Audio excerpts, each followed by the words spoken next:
Friends good morning. నేను మీ Sridevi. Our thinking our life ఛానల్కి స్వాగతం.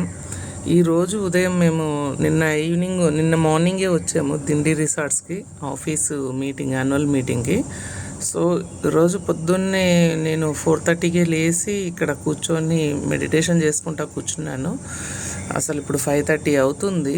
ఎంత అందమైన ప్లేసో చూడండి. పొద్దున్నే ఇంకా కలువలు విచ్చుకోలేదు, మొగ్గలు వచ్చి ఎప్పుడెప్పుడు విచ్చుకుందామా అని ఎదురు చూస్తూ ఉన్నాయి. ఇది మా రూమ్ వ్యూ అన్నమాట. ఇవన్నీ కూడా రూమ్స్. నా రూమ్లోంచి బాల్కనీలోకి వస్తే ఇదే అన్నమాట సిచ్యువేషన్. నిజంగా ఈ ప్లేస్లో మనం ఈ క్షణం ఉండడం అనేది చాలా అదృష్టం. ఆ భగవంతుడు ఇచ్చిన ఒక వరం అనిపించింది నాకు. చాలా మనం ఎన్నో ప్లేసులు చూస్తాం కానీ ఒక ప్రశాంతమైన రోజు, ఒక ప్రశాంతమైన క్షణాలు భగవంతుడు ఇవ్వడమే అదృష్టం అండి. చూడండి ఫ్రెండ్స్, మీకు ఎవరైనా వీలుంటే తప్పకుండా రండి ఇక్కడికి.